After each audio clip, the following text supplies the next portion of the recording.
네, 우리는 지난 6주 동안 6개의 이 교회에 보내진 예수님의 편지를 우리가 함께 묵상했습니다. 교회들을 향한 칭찬도 있었고 또 책망도 있었습니다. 그러나 그 중에서 가장 심각한 책망을 받은 교회가 바로 오늘 우리가 살펴볼 이 라오디게아 교회입니다.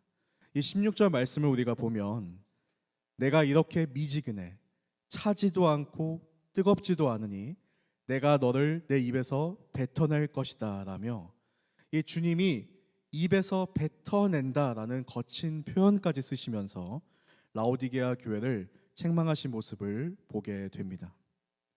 그러나 정작 라오디게아 교인들은 자신들의 그런 심각한 상태를 알고 있었을까요?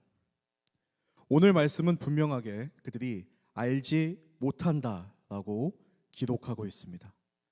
그리고 그 모습이 바로 오늘 우리의 교회의 모습일 수도 있는 것입니다. 이렇게 여러분이 생각할 수 있어요. 내가 완벽하진 않지만 그래도 나름 신앙생활 잘하고 있다라고 생각할 수도 있고, 그러나 주님의 평가는 내 생각과는 다르게 완전 다를 수 있다는 것을 우리가 몇 주 동안 계속 보게 됩니다. 그래서 주님은 라오디게아 교회에게 말씀하셨던 것처럼 오늘 우리에게도 말씀하는 것입니다.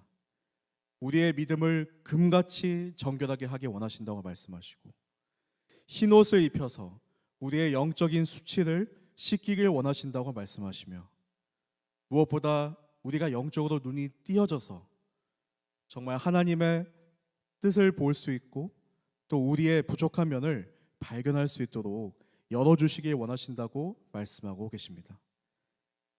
주님의 말씀은 그때뿐만이 아니라 지금도 살아있고 능력 있는 말씀입니다. 그 말씀이 곧 하나님이시라고 요한복음은 말하고 있죠. 그렇기 때문에 오늘 또 마지막 절처럼 귀 있는 사람은 성령이 우리 교회에게 하시는 말씀을 우리는 들어야 하는 것입니다. 지금 이 시간 우리 모두가 성령이 이미 교회에게 하시는 말씀을 듣고 변화되는 귀한 시간 되기를 소망합니다. 자, 함께 편지의 시작인 예수님이 자신을 소개하는 14절 말씀을 같이 읽도록 하겠습니다. 14절 말씀입니다. 시작. 너는 라오디게아 교회의 사자에게 이렇게 써라. 아멘이시오, 신실하고 참된 증인이시오, 하나님의 창조의 근원이신 분이 이렇게 말씀하신다. 예수님의 자기소개는 앞선 편지처럼 편지의 맨 시작 부분에 등장합니다. 자, 근데 이런 질문을 해볼 수가 있죠.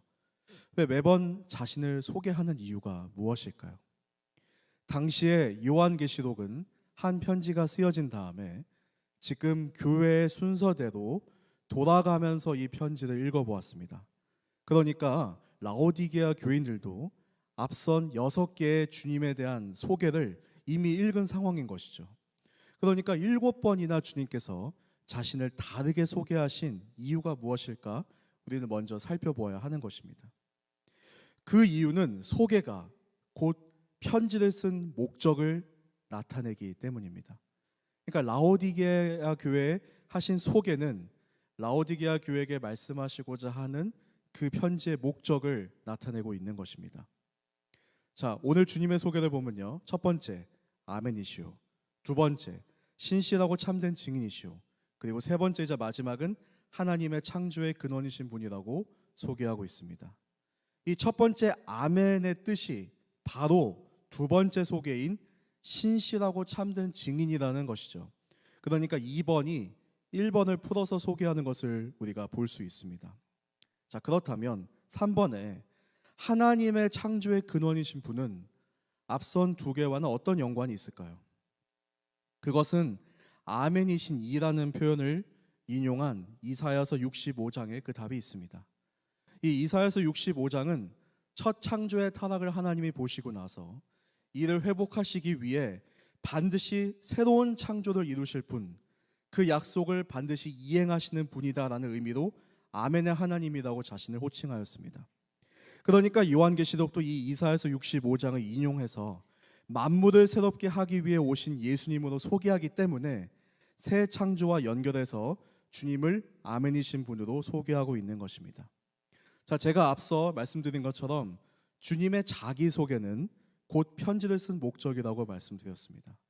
그러니까 새 창조를 이루실 주님께서 라오디게아 교회 또한 회복시키기를 원하신다, 새롭게 창조하길 원하신다라고 하는 목적을 이 편지가 담고 있는 것입니다. 그리고 역시 오늘 주님은 우리의 오염되고 무너진 부분들을 회복시키기 원하시고 우리 교회 가운데서도 새롭게 창조해 나가시는 사역을 이루기 원하신다라고 이 말씀을 통해서 우리에게 전하고자 하시는 것이죠. 그래서 주님의 목적이 오늘 이 말씀을 듣는 우리 모두의 목적이자 소망이 되어야 할 것입니다. 자, 그렇다면 이제 구체적으로 우리의 무엇이 고쳐져야 하는지와 그리고 그것을 어떻게 고칠 것인지, 새롭게 바꾸실 것인지를 그 내용을 우리가 순서대로 편지에서 살펴볼 수 있는 것이죠. 자, 우선은 무엇이 회복되어야 하는지, 어떻게 보면 문제 진단이라고 할 수 있겠죠. 그 말씀을 담은 15절부터 17절 말씀을 우리가 함께 읽어보도록 하겠습니다. 함께 읽겠습니다. 시작.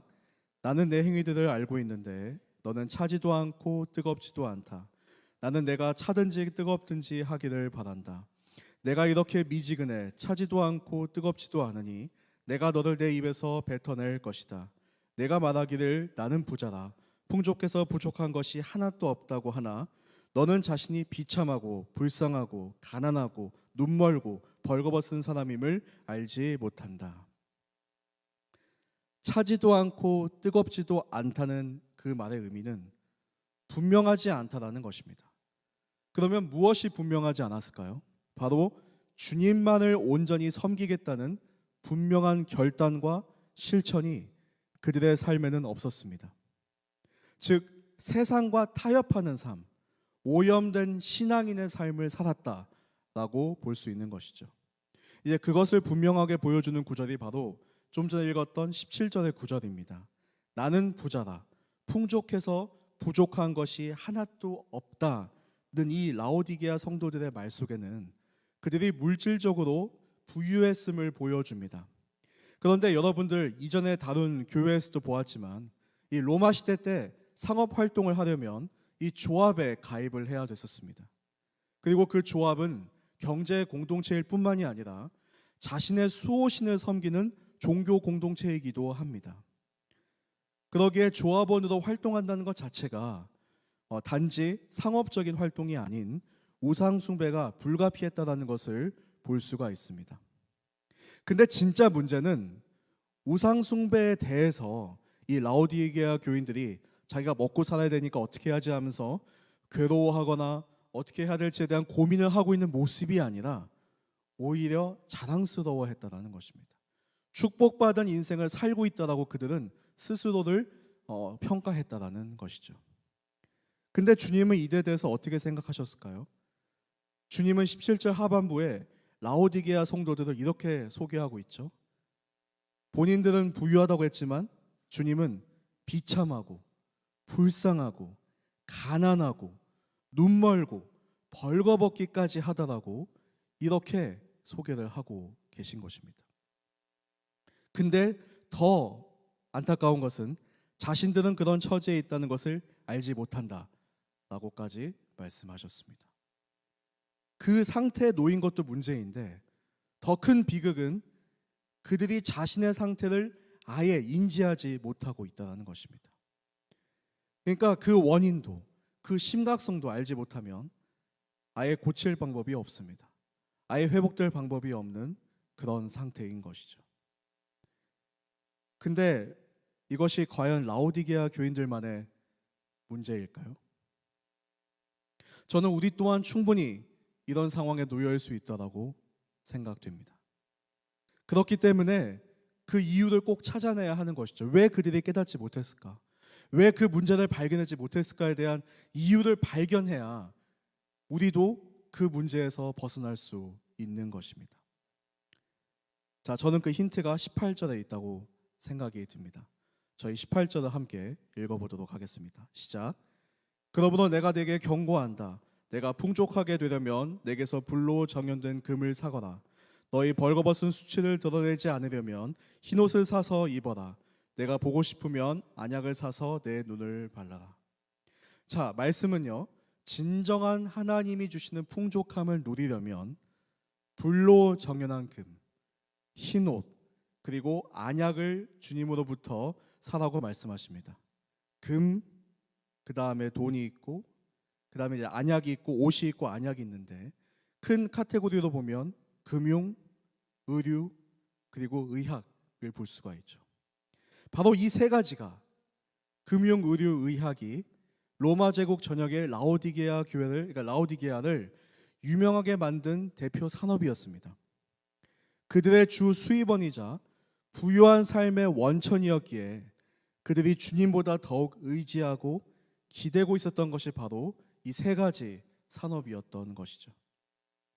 하늘의 것이 아닌 세상의 것으로 그 의지의 대상이 대체되어 있는 삶을 보게 됩니다. 그리고 대체할 것이 있기 때문에 참된 것이 그 안에 없어도 그 부족함을 깨닫지 못하고 있었고, 그러한 지금의 삶에 만족하며 살아가고 있었던 것입니다. 여러분들은 아시지만 제가 독일과 오스트리아에서 20년 동안 저는 지냈습니다. 그래서 예전에 독일에서 이제 친구가 한국을 방문한 적이 있었는데요. 그 친구는 단 한 번도 독일 밖을 나가보지 못한 친구여서, 그래서 그 친구의 한국 방문은 처음으로 해외여행을 간 그런 경험이었습니다. 근데 그가 이제 저랑 같이 뭐 코엑스도 가보고 여러 큰 뭐 롯데타워도 가보고 이렇게 돌고 나서 이런 이야기를 하더라고요. 이렇게 다양한 것을 살 수 있고 경험할 것이 많다는 것을 처음 알았다면서, 자기가 생각했을 때 독일은 유럽에서 제일 큰 강력한 국가이고 자기네들이 가장 잘 살고 있다고 생각을 했고, 자신들이 가지고 있는 모든 것들이 충분하고, 또 복지 때문에 워낙에 국가에서도 돈이 잘 나오기 때문에 열심히 공부할 필요도 없고 열심히 돈 벌 필요도 없고 적절히 그냥 지금처럼 살면 이것이 가장 좋은 삶이 아닌가라고 생각을 했었는데, 나와서 보니까 세상은 훨씬 넓고 훨씬 더 다양하고, 그리고 자신들이 얼마나 어떤 부분에 있어서는 뒤처져 있는지를 깨닫게 됐다면서 경각심을 느꼈다고 저한테 이야기를 하더라고요. 저도 생각해 보면 옛날에 중국에 가거나 아니면 최근에 중동 국가에 가면 저 역시 또한 그 비슷한 생각을 하게 되는 것 같습니다. 우물 안에 계속 있어서는 안 되는구나. 더 넓게 바라보고 더 지금 우리가 이렇게 사는 것으로 만족해서는 안 되는구나라는 그런 경각심을 느낄 때가 있었습니다. 그러니까 라오디게아 교인들도 자신들이 누리고 있는 이것들이 로마 제국 안에서 손꼽히는 최고에 속한다라고 생각을 했습니다. 자기 만족 속에 가려져 가지고 주님이 예비하신 것이 이보다 사실은 비교할 수 없는 훨씬 더 좋은 것임에도 불구하고 지금의 모습이 최선이라고 만족하며 살아갔기 때문에 그들은 자신의 심각성을 모르고 있었던 것입니다. 근데 저는 한 가지 좀 더 이야기하고 싶은 게, 그들의 무지함의 이유에는 주님을 대체하는 것이 있다는 것 외에도 더 심각한 것이 하나 더 있었습니다. 우리가 생각할 때 우상 숭배를 한다고 하면 이제 라오디게아 교인들이 교회도 더 이상 안 나오고 떠나 있고 그들이 그리스도인들의 정체성을 버린 것이 아닌가 생각할 수 있죠. 그러나 그들은 스스로를 좋은 그리스도인이다라고 생각했다는 것입니다. 매주 교회에 잘 나오고 있습니다. 아마 식기도도 항상 했을 것입니다. 그리고 교회 리더십으로 봉사한 자들도 분명히 있었을 것입니다. 자, 여러분은 어떻습니까? 내가 주일 예배도 잘 나오고 있고 뭐 큐티도 하는 분들이 계실 거고 봉사도 하고 있는데 이 정도면 잘하고 있지 않은가라고 생각하지 않으십니까? 내 안에 오염된 부분이 있을까? 이 라오디게아 교인들처럼 대체되고 있는 것도 있을까? 라고 우리가 명확하게 어떤 부분이 문제인지 발견하지 못할 때가 있다는 것이죠. 왜냐하면 우리 충분히 잘하고 있다고 하는 그 만족감 속에, 그 확신 속에 우리의 문제가 가려져 있기 때문입니다. 그래서 저는 좀 생각을 해보았습니다. 어떻게 하면 여러분들께 그래도 내 안에 뭔가 타협하고 오염된 부분이 있는지 한번 예시들을 좀, 제가 예전에 역시 대학부 사역을 했었는데 하면서 보았던 것들을 가지고 예시를 들어보겠습니다. 절대 여러분이라는 거 아닙니다. 참고로. 네. 자, 예를 들어서 중요한 시험 앞에서는 교회에 안 나오는 분들이 있습니다. 월요일이 시험이면 주일날은 안 나오는 것을 국률로 생각하고 피하시는 분들이 계세요. 또는 무언가 중요한 변화나 결정을 할 때 가장 먼저 정리하는 것이 교회 봉사인 분들이 계십니다. 아니면 이제 새로운 나를 만들기 위해서, 새로운 인생을 살기 위해 교회 공동체를 바꾸는 분들이 계십니다. 아니면 저의 경우, 제가 대학생 때 경우기도 한데요, 예배만 드리고 순모임은 참여하지 않아도 된다고 생각을 해요. 제가 그렇게 생각했던 이유는 순장님이 또는 순원이 제 인생 대신 살아줄 것도 아니고, 그 시간에 내가 더 공부하고 더 열심히 해야지, 내가 왜 거기 가서 수다 떨고 있을까라고 생각할 때가 있었습니다. 아니면 아카데미 커리어를 하시는 분들 같은 경우는 담당 교수님에게는 정말로 시간과 물질을 투자하고 교수님 호출 때마다 열심히 나가서 도와드리지만, 오히려 하나님께 기도할 때는 내가 이렇게 힘든 삶을 살고 있는데 왜 저에게 봉사까지 시키시나요? 저를 도와주셔야지 왜 저를 힘들게 하시나요? 라고 기도할 때가 있습니다. 아니면 여러분이 일주일에 공부하는 시간이 뭐 하루에 5시간씩 된다면 20시간 넘게 공부는 하는데 일주일에 기도는 10분도 하고 있지 않다면, 그것도 한번 생각해 볼 부분이라고 저는 생각이 됩니다. 그러니까 내가 그리스도인이라고는 하나 내 삶 가운데 하나님보다 더 중요하게 생각하는 것이 조금이라도 있다면 주님을 대체하고 있다는 어떤 반증이 아닐까요? 만약에 신앙이 항상 타협의 대상이라면, 하나님 앞에 드려지는 시간이 항상 내 세상의 성공을 위한 타협의 대상이라면, 우리는 우리 안에 있는 오염을 더 깊이 발견하고 또 찾아내야 할 것입니다. 저는 분명하게 말씀드립니다. 나를 창조하신 주님은 나의 주인 되시는 분이십니다. 우리가 믿는 하나님은 나를 만드신 분이십니다. 우리가 요구할 수 있는 분이 아니라 우리에게 무엇이든 시키던 우리가 해야 되는 사실 분인 것이죠. 그러나 하나님은 우리가 하나님께 요구하기도 원하시고 하나님을 정말로 아버지로서 우리가 사랑으로 대하고 계십니다. 그러나 잊지 말아야 될 것은 나의 재정도 생활도 건강도 다 주님의 것이기에 마땅히 주님의 것인 나를 주님 앞에 결단하고 나의 전부를 내어드려야 하는 것이죠. 그러나 그러지 못하는 우리의 실패한 신앙생활을 종종 우리는 발견하게 됩니다. 자, 그러면 어떻게 해야 할까요? 이제 문제 진단했으니 성경은 어떻게 해야 된다라고 말하고 있을까요? 우리 18절 19절 말씀에서 그 답을 찾아보도록 하겠습니다. 같이 읽겠습니다. 시작. 그러므로 내가 내게 경고한다. 내가 풍족하게 되려면 내게서 불로 정연한 금을 사거라. 너의 벌거벗은 수치를 드러내지 않으려면 흰옷을 사서 입어라. 내가 보고 싶으면 안약을 사서 내 눈에 발라라. 나는 내가 사랑하는 사람들마다 책망하고 징계한다. 그러므로 넌 열성을 내고 회개하여라. 주님은 내게서 사라고 말씀하십니다.